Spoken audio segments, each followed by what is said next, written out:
Vamos ler. Preste atenção na palavra do Senhor essa manhã. Diz assim: Bendito seja o Deus e Pai de nosso Senhor Jesus Cristo. Conforme a sua grande misericórdia, Ele nos regenerou para uma esperança viva por meio da ressurreição de Jesus Cristo dentre os mortos, para uma herança que jamais poderá perecer, macular-se ou perder o seu valor. Herança guardada nos céus para vocês que, mediante a fé, são protegidos pelo poder de Deus até chegar à salvação, prestes a ser revelada no último tempo. No último tempo. Quando a gente está viajando, caminhando de carro, eu pensei nisso ontem, indo lá pro acampamento dos nossos adolescentes, estrada de chão, essa coisa, A gente precisa de certezas. De certeza de onde é o destino e de como chegar até lá. Uma boa ideia do lugar onde se quer chegar não é suficiente, ainda que seja uma boa ideia. Uma boa direção. É para lá, e é para lá mesmo, é ali, naquela direção. Mas quando a gente está vagando, se transitando de um lugar até outro, na vida, inclusive, alargando essa metáfora, a gente precisa de direções e certezas muito bem definidas. A gente tem GPS hoje, A gente confia no GPS, que você colocar lá que você quer chegar no destino tal, você pega o seu carro e vai seguindo a rota, e se acredita, você vai chegar lá. A gente precisa de certezas na nossa experiência de vida, de maneira geral, e não dá para fugir disso. A gente precisa de coisas para a gente se apegar, porque não dá para viver a partir de boas ideias ou probabilidades. Em tudo não dá, em algumas coisas sim, Em algumas coisas sim. Como que a gente tem certeza que o sol vai nascer amanhã de manhã? Você tem certeza disso? É possível ter certeza disso? Em que medida essa certeza é de fato absoluta? É de fato definitiva? Claro, o sol vai nascer amanhã. Por quê?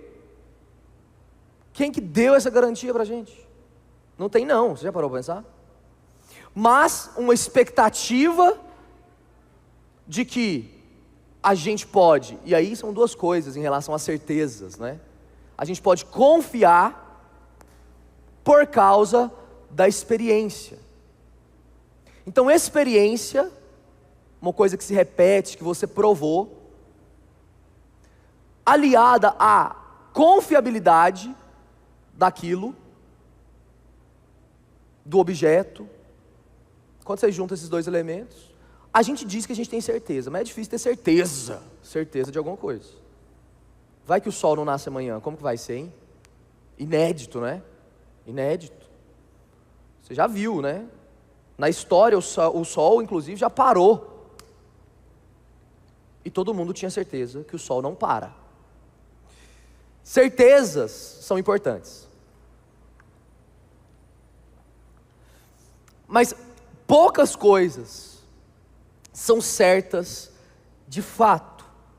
A gente precisa então de uma experiência, mas também de confiança, para a gente juntar esses dois elementos e ter certeza. Quando a gente olha para essa carta, pensando nesse último tema da nossa jornada de aplicação dos grupos A Grande Esperança, cujo tema é esse: a certeza da vida eterna.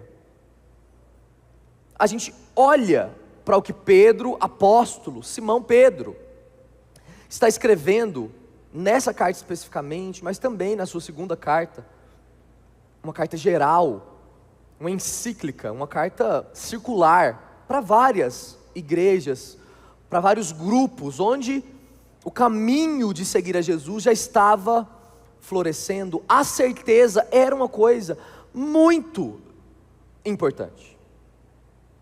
É possível ter certeza daquilo que Cristo diz sobre nós, um povo que começou e agora se diz seguidor do caminho. A experiência da repetição de seguir a Jesus não era muita. Essa carta foi escrita pela altura do ano 60. O Senhor Jesus morreu em 30 e poucos. Não tinha muita experiência, como hoje se tem inclusive em relação à caminhada com Jesus. Então, certezas para esse povo, igreja, era algo muito importante. Certeza sobre a vida que eles receberam em Cristo. E a gente tem dito, essa vida tem nome, chama vida eterna. E a gente precisa tirar um pouco da noção que reduz que a vida eterna é somente uma vida que vai começar quando a gente morrer e depois não tem fim. Não, vida eterna é um tipo de vida diferente da vida natural que se vive. E ela já é ativa nos seguidores de Cristo agora. Isso é vida eterna. Esse povo, para quem Pedro escreveu, tinham a vida eterna. A gente viu nas semanas passadas, desde o presente da vida eterna como uma graça, a promessa que Deus faz da vida eterna. Como receber então essa vida eterna? A gente está vendo hoje, para terminar, se é possível ter certeza que essa vida prometida é confiável, durável, até o fim. E esse povo, nossos irmãos, dispersos, se você olhar no versículo 1 e 2, aí da sua Bíblia, no começo da carta, da primeira carta de Pedro, ele está dizendo para quem ele está escrevendo. Para os cristãos seguidores de Jesus, dispersos na diáspora, significa literalmente espalhados pelaquela região da Ásia Menor, que hoje é a atual Turquia. Alguns grupos, está aqui, ó. Grupos como os cristãos em Ponto, na Galácia, Capadócia, província da Ásia e Bitínia. Eles eram escolhidos, como está aqui no texto, versículo 2, de acordo com o pré-conhecimento de Deus Pai, pela obra do Espírito, para a obediência de Jesus e a aspersão do seu sangue. O que estava acontecendo então? Que povo era esse? Esse aqui era a representação, talvez ideal, daquilo que o Novo Testamento chama de gentios. Você sabe o que é isso? Os judeus eram um povo de Israel, herdeiros da promessa de Abraão. E os gentios eram aqueles que foram alcançados por essa promessa antiga em Abraão, mas que estavam espalhados e não tinham o pedigree de um israelita. Era gente de todo tipo, de todo lugar. E que agora Deus cumpre o seu propósito final, de não só ter um povo étnico, mas um povo diverso, em todas as épocas, de todas as raças. Estava aqui esse povo. E por que eles foram dispersos, irmãos? Por que eles foram espalhados, como no exílio? Eles já estavam sofrendo perseguição a essa altura. O imperador de Roma, Nero, era um maluco. É o que diz a história, os historiadores. Ele tinha uma mania de perseguição falsa contra ele. Chegou a botar fogo na cidade de Roma, em grande parte dela. E ele precisava atribuir a culpa disso a algum grupo. O seu palácio e de seu companheiro não foram queimados, curiosamente, mas muito dos prédios romanos foram. E os cristãos, um grupinho que não tinha uma história religiosa, foram culpados por isso, saíram espalhados pelo império conhecido. e agora viviam as suas dificuldades de serem discípulos de Jesus, jogados no mundo. Imagina você, não tem igreja luz não, acabou, queimou. Mas não tem nem Goiânia e nem a sua família, você precisou correr. E aí você prova a sua fé, se você segue a Jesus, e se sim, você vai ter que ir para algum lugar. Ou se você nega ele e continua vivendo de onde você está. Só que lá onde você foi jogado, expulso, a estrada que a gente pega, hoje com a ajuda de um GPS, não tem uma igreja, uma comunidade formada. Como que a gente segue a Jesus? Como que a gente crê de longe, sem muitas notícias, que a gente tem a vida eterna? E a gente pode se apegar a isso como uma certeza, se a gente estiver junto sozinho, num lugar fixo ou andando pelo caminho. É para isso que ele começa esses versículos que a gente leu, logo em seguida, a partir do versículo 3. Pedro, o apóstolo, literalmente a pedra, que depois de confessar Jesus como o Filho de Deus, o próprio Jesus diz: sobre essa confissão sua eu vou edificar essa igreja, esse meu povo diverso. As portas do inferno não vão prevalecer contra a igreja. Então a gente tinha que confiar em quem? Esse povo disperso. Talvez em Pedro. Ele viu o Senhor, ele foi escolhido, ele era do ciclo mais íntimo dos apóstolos, dos discípulos. Confiar em Pedro, ainda que ele seja pedra, a gente precisa de uma certeza e não de uma quase certeza. Pedro ainda não era certeza, não era rocha, era uma pedra, como o seu nome diz. A gente confia em pessoas, e pessoas confiáveis até, irmãos.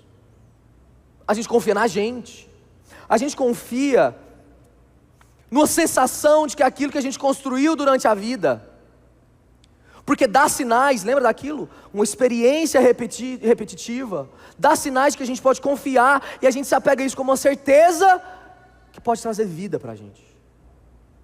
Por 10 anos, por 20 anos, por 30 anos, por 40 anos, aquilo que você fez, teve alguma estabilidade, você construiu sua família, por isso, ótima coisa. Mas olha só, parece só uma direção certa, mas a gente precisa da certeza do destino.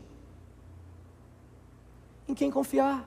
Esses cristãos, olha só que coisa estranha, eram chamados de ateus pelos romanos, por isso perseguidos, porque criam em um Deus invisível, e não nos deuses romanos.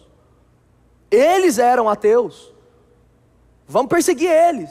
Eles eram chamados de canibais, os nossos irmãos do começo, que legaram a nossa fé, e estamos sentados aqui hoje, porque comiam do corpo e do sangue, daquilo que eles chamavam de seu Deus, numa refeição chamada ceia. Os romanos olhavam assim, chamavam eles de incestuosos, porque eles cuidavam e diziam que amavam irmãos e irmãs. Somos nós. Como ter certeza quando todos esses nossos irmãos não estavam juntos para se apoiarem? A carta de 1 Pedro inclusive fala muito sobre isso, sobre um sofrimento que é compartilhado, e mesmo se você estiver disperso sozinho, tem mais gente que sofre com você.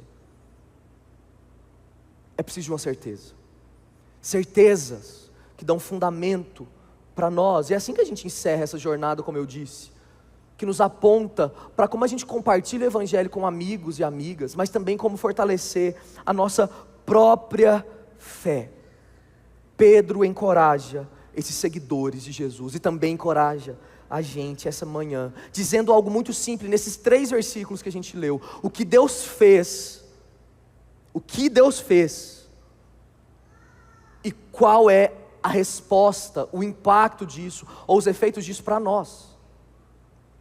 A gente pode se apegar a isso. E aí então, a gente tem essa primeira parte, uma descrição daquilo que Deus fez. O que Pedro está querendo construir é dando uma base no início da sua carta, como eu disse, perceba, para uma certeza, um lugar firme, uma rocha, uma âncora, para que os cristãos possam dizer com certeza sobre a sua vida com Deus. E esse primeiro versículo, versículo 3, exalta isso, o que Deus fez, como resposta para essa inquietação. Bendito seja Deus e Pai do nosso Senhor Jesus Cristo, conforme a sua grande misericórdia, Ele nos regenerou para uma esperança viva, uma grande esperança viva, ativa, por meio da ressurreição de Jesus Cristo dentre os mortos. Isso é o que Deus fez. Ele fez. E Pedro começa então com um hino de louvor, uma doxologia, um resultado, uma canção, um resumo de adoração, de louvor a Deus, de glória a Ele. Bendito seja o Senhor. A adoração nos começa a dar respostas sobre o lugar dessa certeza. Bendito seja Deus e Pai. Olha só, a partir do Novo Testamento, essas duas palavras começam a andar juntas. Não existia muito isso no Antigo Testamento, não. Deus, nosso Deus, isso é muito interessante, Pedro se ligando à igreja, nosso Deus e Pai de Jesus. Nós cremos no Deus que é Pai do Senhor Jesus, amém? Não no outro tipo de Deus, inclusive que a gente pode montar acerca da sua justiça, seus atributos. Não, o Deus da igreja é aquele que é Pai desse homem, desse tipo de gente. E se Ele é Pai desse filho e o filho representa o Pai, o Filho é Deus também. E quando a gente olha para o Filho, nós entendemos o caráter desse Deus, e por isso a gente diz: bendito seja Ele. Bendito seja Deus e Pai do nosso Senhor Jesus Cristo, porque Ele é o lugar confiável. Pedro vai dizer adiante que a pedra angular, isso é muito interessante, fazendo referência, claro, a si próprio até, que teve o seu apelido dado pelo próprio Jesus. Isso é pedra. Mas Ele próprio diz: o Senhor Jesus é a pedra angular, a pedra de toque principal, que segura o edifício da igreja. Bendito seja Deus então, e Pai do Senhor Jesus. Por quê? Diz o texto: porque por causa da sua misericórdia, Ele nos regenerou, nos gerou de novo, novo nascimento literalmente, por causa da sua ressurreição, e isso nos dá uma viva esperança. Glória a Deus por isso. Percebe o raciocínio? Olha só o raciocínio de Pedro nesse versículo. A gente dá glória a Deus, por quê? Deus e Pai de Jesus, porque pela sua misericórdia, é aquilo que move o coração de Deus. Então, a sua misericórdia. O que é misericórdia, irmãos? É Deus não dá para a gente aquilo que a gente merece. Ele não dá. Então, quando você olha o contrário então desse argumento, a justiça seria a gente não nascer de novo, continuarmos mortos e sem esperança. Vive esperança não, esperança morta mesmo. Desespero chama isso. Mas por causa de Cristo e da sua misericórdia, Ele nos dá o contrário daquilo que a gente merece. Ele nos regenera. A gente precisa de um novo nascimento e não de um ajuste de comportamento. Isso é salvação, irmãos. Ajuste de comportamento a gente precisa em muitas áreas, mas isso não resolve o nosso problema religioso, de religar, religioso literalmente, ligar nossa alma ao Senhor, não resolve. É preciso de salvação, nascer de novo. Deus em sua misericórdia nos regenera, e essa regeneração, novo nascimento que começa a operar na gente, nos dá de presente, como resultado, uma viva esperança. A questão é que a regeneração, olha só que belo isso, acontece por causa da ressurreição, se você olhar no versículo 3 que lemos. Porque Cristo ressurgiu no terceiro dia, e esse era o tema da pregação apostólica, ressurreição, irmãos. É o evento mais incrível que já aconteceu na história da humanidade, mais do que a criação das estrelas, a ressurreição de Cristo. Se Cristo não ressuscitou, tudo que a gente crê, a nossa fé, é vapor. Mas por causa da ressurreição, notem, assim como nós, Cristo esteve morto em algum momento, porque Ele nos representava, porque na verdade, quem deveria morrer, éramos nós. Mas assim, como Cristo também que esteve morto, ressurgiu pela ressurreição, diz o versículo 3, nós fomos regenerados. Assim como Ele nasceu da morte, vencendo a morte, nós nascemos outra vez, regeneração. E isso nos dá uma viva esperança. Isso é o que Deus fez. Então, essa esperança é viva por quê, irmãos? E em que medida ela é diferente de qualquer outra espera que o mundo possa ter, ou que a gente possa ter? Porque ela é viva, diz o texto, e não morta. Porque não é uma esperança, irmãos, que veio da sexta-feira da crucificação, é uma esperança que nasceu do túmulo aberto e desocupado do domingo de manhã. É uma esperança viva. E o que é vivo é dinâmico, é profundo, é relacional, cresce. A esperança que os cristãos têm e que está no seu coração se você está em Jesus, como essa descrição aqui, é uma descrição sua, se você está nele. É uma esperança viva e que te movimenta, e que te anima, te faz andar, te faz arrepender, te faz buscar o fruto do Espírito, te faz confessar seus pecados, estar em comunidade, exercer a sua fé, a sua salvação. É uma esperança viva. Irmãos, prestem atenção nisso. A esperança como a virtude do Evangelho, lembra Paulo falando? Fé, esperança e amor são coisas distintivas da vida com Deus. Essa esperança não é uma espera, não é otimismo. Cristãos não são otimistas, tudo bem? Não são. Eles são esperançosos. A gente não espera que algo aconteceu, e porque agora aconteceu, a gente tem algo a viver, uma direção no caminho, espalhados pelo mundo. Mas a esperança cristã, meu irmão e minha irmã, se você está desesperançoso, eis o Evangelho essa manhã outra vez, apresentado a você e a nós. A esperança cristã é uma certeza.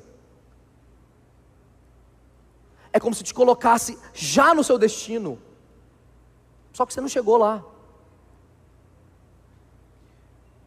O autor aos Hebreus diz que a esperança é uma âncora firme e segura da alma. Então a gente não espera, irmãos, quando a gente diz a grande esperança, compartilhando com irmãos não, né? Amigos que estão se tornando os nossos irmãos no Evangelho, a gente não está contando para eles uma ideia que a gente está tentando convencer, que a gente precisa ter pensamento positivo. Loucura, tá? Pensamento positivo não. Nesse sentido é pensamento negativo mesmo, energia negativa lá em cima, tá bom? As coisas não melhoram muitas vezes, o Evangelho nos lembra disso. Mas em contrapartida, se a gente está em Jesus, a nossa esperança não é morta, mas é viva, porque Ele nos regenerou, por causa da sua ressurreição. Isso aconteceu com a gente. Ele nasceu primeiro, Ele é o primogênito da criação. Nós seguimos esse modelo, e agora a nossa esperança é viva. E por que é viva? Porque Ele deu garantias. Lembra aquilo que eu falei lá no início, como que uma certeza é formada? Pela experiência. Quando você olha para o que Deus faz, e sempre fez, Ele possui um padrão de caráter que não varia, como o sol nascendo toda manhã. Vai nascer amanhã também, ou você duvida? E por que você duvida do caráter e da esperança cristã? Que se repete provadamente fiel. Ela é viva. E ela precisa trazer vida ao nosso coração. Não é essa coisa assim, eu estou esperando em casa uma encomenda dos Correios. Só que você não pediu. A esperança é uma certeza que já pode ser experimentada porque ela está chegando, de modo que a gente pode dizer que isso já é real antes de ser tangível nas nossas mãos. É uma viva esperança. Cristo conquistou isso para nós, por isso, bendito seja o Senhor, Deus e Pai de Cristo. Você já esperou em algo e se decepcionou? Você já colocou sua esperança em alguma coisa? Nós colocamos, irmãos. E nós esperamos uns nos outros. Tudo bem, inclusive. A vida é assim. Um bebê nasce, e ainda que ele não tenha consciência disso, se ele não esperar que a sua mãe vai amamentar ele morre, literalmente.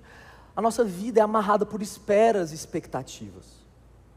A questão é que quando a gente está dizendo sobre o tema da eternidade, irmãos, não tem nada que consegue sustentar a nossa expectativa, a não ser aquilo que é eterno, o próprio Deus. Nós precisamos ser e aprender a ser, irmãos, preste atenção nisso, um povo que tem esperança nas coisas certas. Porque quando a gente não espera nas coisas certas, o que a gente faz? A gente começa a cultivar um espírito que se entrega a alguns fantoches, caricaturas, parece, mas não é, de Deus e da esperança, que podem se manifestar de várias formas. Na nossa saúde, você nunca ficou doente, e Deus permite que você fique severamente doente. Você nunca passou por grandes dificuldades, e Deus permite que você passe por elas. A gente coloca esperança na igreja local. Note essa diferença. Nós esperamos coisas da nossa comunidade local e construímos isso. Agora, se essa for a esperança que traz certeza, estamos aqui para decepcionar você. É o nosso trabalho. Fiquei aqui quinta-feira arrumando esse palco aqui, ó, depois do musical. Dia todo, saí, estava arrumadinho. Essas luzes não ligaram hoje não, vocês viram? Está meio escuro para me ver, né? Aí eu, minha mania de algum modo, controlar as coisas, olha que pecado sutil. Fico com o coração assim, ó, na hora de cultuar o Senhor Jesus, que é bendito para sempre. A gente coloca esperança na política, em políticos. Irmãos, esperança viva. Viva. A gente, olha que interessante isso, a gente consegue reconhecer um padrão de algum modo de governo, inclusive, não é? Que se repete, e a gente acaba naturalmente se associando ou se identificando com esse ou com aquele, o que é natural. A gente consegue inclusive reconhecer padrões de comportamento que alimentam a nossa esperança e confiabilidade. A gente confia nesse, inclusive a gente dá um voto, não é para um mandato que foi para trás, vai ser para frente, o cara pode mudar, a mulher pode mudar. A gente deposita certezas, e a gente não consegue depositar um tipo de certeza radical num Deus que prova a sua fidelidade desde a eternidade para aqueles que Ele ama. Mas não só o que Deus fez. Qual é a resposta disso? Olha só o que o texto continua dizendo. Essa viva esperança que é resultado desse trabalho de Deus. Versículo 4. Por causa dela, ela é dada a nós para uma herança, versículo 4, que jamais poderá perecer, macular-se ou perder o seu valor, herança guardada nos céus, para vocês que mediante a fé, são protegidos pelo poder de Deus, até chegar à salvação, prestes a ser revelada no último tempo. O que Pedro está fazendo aqui é, se isso é o que Deus fez, como resultado então entregando uma viva esperança, essa viva esperança é composta de duas coisas. uma herança e os herdeiros. Como Pedro diz, vocês. O que é uma herança? Possui algumas características, né? Uma herança é algo que é legado, então você não faz por merecer, você recebe ela, só que você recebe ela de forma regular por causa da morte de alguém. Olha só, é uma herança, é um que vem depois. Precisa de um testamento, não precisa? A Bíblia está cheia desse tema. E evidentemente, quando a palavra herança aparece, o que vem à mente dos autores bíblicos e dos receptores originais das Escrituras é a grande herança da história de Deus, que era a herança de uma terra prometida a Abraão.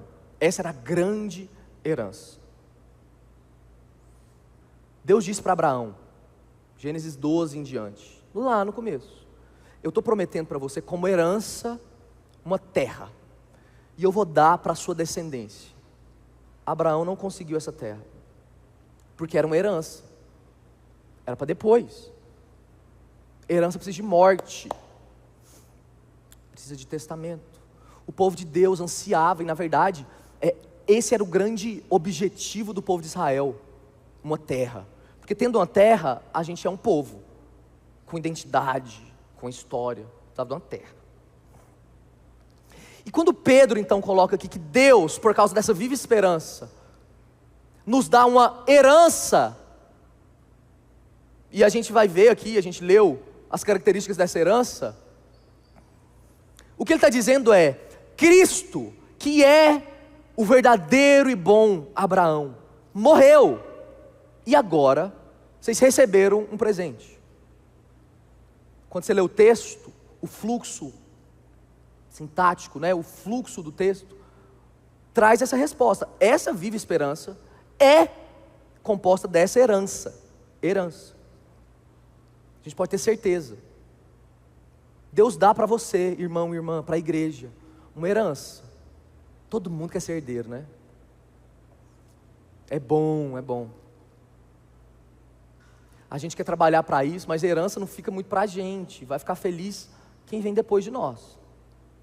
O Senhor Jesus morre numa nova aliança, ou naquilo que a gente entende e fala muito, um novo testamento. Testamento. É um novo testamento que a gente tem em mãos, que a gente está lendo essa manhã, que está descrevendo para a gente como essa herança é recebida. Deus nos deu um testamento, para a gente não ficar brigando. Já viu família que briga por causa de herança? Tem um testamento. E Ele nos dá, isso traz esperança para a gente. Essa herança então, que antes apontava para uma terra prometida, e o povo tinha que obedecer, seguir regras, pelo seu esforço e garantir a herança. Agora a herança que é do Filho, Jesus, não é nossa, Ele nos dá de presente, e não precisa obedecer. Nesse sentido, para receber não, é de graça mesmo. Herança dada.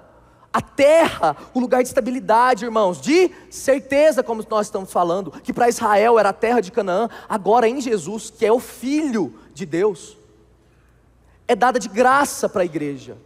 A herança, irmãos, presta atenção nisso, é de Cristo, não é nossa, mas Ele nos dá. Paulo diz, nós somos herdeiros de Deus, co-herdeiros com Cristo. Ele é o Filho. Mas Deus adota a gente. E um filho adotado tem menos direito do que um filho natural, biológico? Tem ou não? Não tem. É um filho legítimo. Tem herança, tem nome, tem identidade. Nós somos filhos mesmo de Deus, irmãos. Temos uma herança. E essa herança está descrita aqui. Ela não se, como está aqui no versículo 4, perece, ou seja, ela não perde partes, sabe? Não vai acabando, não. ela não perece, ela não é maculada, manchada, ela não se contamina, ela não se mistura, ela é pura. Aquilo que Deus está dando e prepara para nós. Ela, por último, não perde o brilho, o seu valor. Outras traduções dizem ela é imarcessível, ela não vai minguando. Ou seja, a coisa é tão grande, eterna, celestial, que Pedro não define ela em termos positivos. Ela é isso, ela é aquilo. Não dá. Ela é uma coisa reservada no céu. E por ser dessa qualidade, dá para dizer o que ela não é. Ela não perde valor, ela não se contamina, ela não perde partes. Ela é grandiosa demais. E o texto diz, ela já existe no céu. Preste atenção nisso, irmãos. A esperança é viva, real. Não é uma promessa que não existe. A herança já existe. Ela está guardada no céu, intocável. Então ela não vai se perder. Nós não vamos nos decepcionar. A gente se decepcionaria se Deus desse herança agora. A gente ia gastar ela como um filho pródigo. Ela está guardada para nós. No céu, já existe. Está lá. Mas a herança também pede por responsabilidade. Não é? Os herdeiros às vezes têm que lidar com as dívidas, inclusive, que foram herdadas.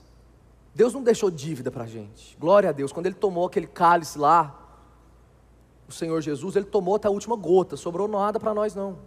Sobrou graça para a gente. Alegria. Agora, nós precisamos entender como herdeiros. E herdeiros liga, o fato da gente ser herdeiro liga a gente necessariamente a uma família. Porque o herdeiro legal tem que ser provadamente um filho, ou alguém ligado, consanguíneo. A gente foi regenerado, lembra? A gente leu. Nascemos do Pai. Mas a gente tem responsabilidades, porque somos herdeiros. Isso vai trazendo para a gente uma esperança que é viva e dinâmica. Viva e dinâmica. Mas não só herança, que está escrito aqui como guardada nos céus, uma herança guardada, mas também os herdeiros são guardados. O versículo 5 diz isso: mediante a fé, os herdeiros são protegidos pelo poder de Deus. Somos protegidos também. Deus não guarda somente a herança, mas também guarda os herdeiros, de modo que a herança não se perde, para a gente não perder ela, mas também a gente não se perde, porque a herança poderia existir, mas a gente não. Deus guarda, cuida. Que esperança é essa? Que certeza de uma vida com Deus, irmãos, que não vai acabando, que não vai passando. Nós podemos confiar nele, nós podemos confiar no Senhor. E isso é o que esses 3 versículos de abertura de louvor a Deus mostram. Esse texto maravilhoso, o versículo 3 até o versículo 9, originalmente não tinha nenhuma vírgula, nenhum ponto, pontuação. Era uma coisa bela, escrita como um movimento, né? Quando vai traduzir a gente precisa colocar isso para ajudar a gente a entender. Era um artifício literário belo de louvor ao Senhor que Pedro desenvolveu. Qual é o resultado de tudo isso? Então, para onde isso aponta? É possível ter certeza dessa vida que nós recebemos, irmãos? É possível. Quais eram os 2 fatores lá do início? Inclusive a filosofia diz sobre certezas. É uma experiência que se repete e a confiabilidade do objeto. Quando a gente olha para essas 2 partes que a gente mergulhou nessa manhã, nesse texto curto, né? A gente percebe que esses 2 fatores estão aqui. Deus já mostrou para a gente como um padrão de como Ele age. Há milênios que Ele é confiável. Nós podemos confiar. Ele é a certeza da vida eterna que recebemos. Ele tem herança guardada, Ele nos guarda também. A gente olha para trás e podemos confiar. A gente olha para frente e diz: é possível confiar. A herança você já tem. Já tem. Já tem. A questão é se você vai gastar a sua herança como o filho mais novo da parábola dos 2 filhos que Jesus conta, que gasta tudo e volta. Ou se você está perdido também do outro lado, dentro da casa do Pai, que tem uma herança para você. Tem herança. Só que você está perdido lá dentro.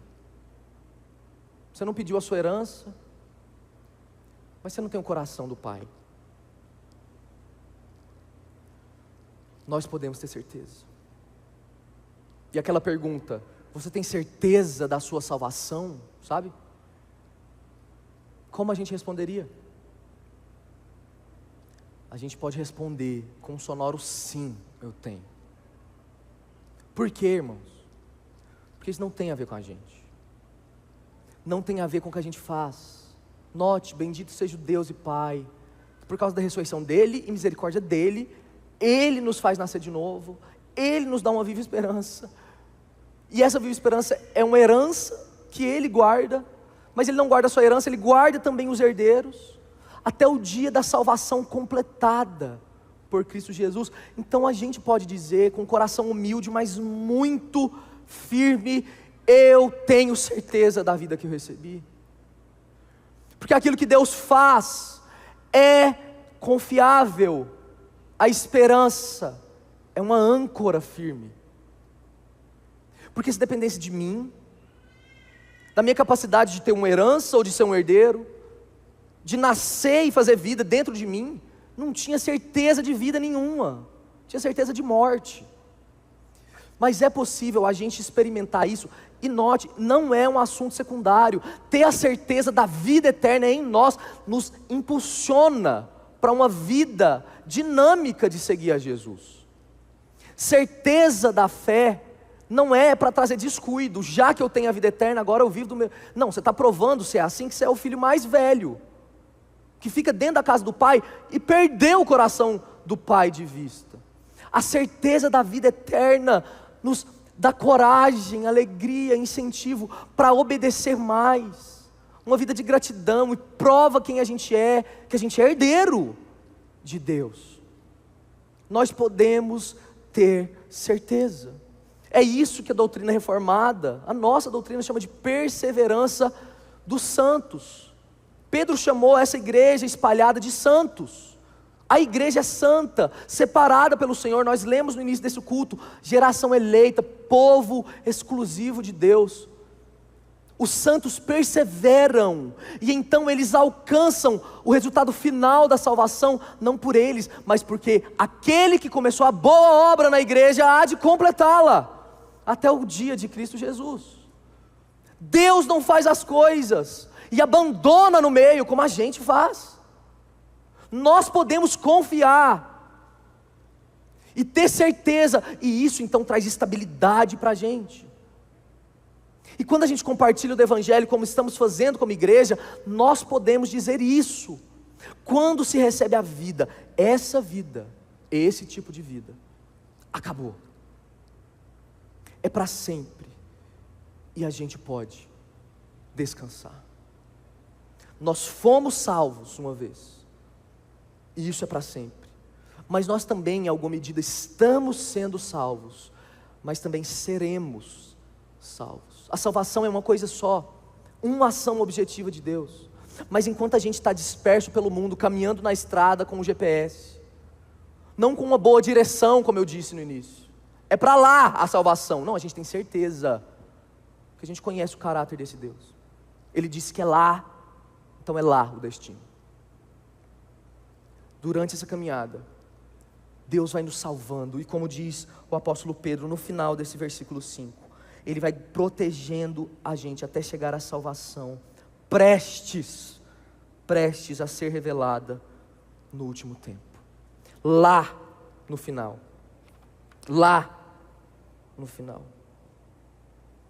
a gente vai chegar no destino, a gente vai ter certeza absoluta, porque nós vamos experimentar inclusive isso, de que a vida que a gente recebeu, de fato, é real.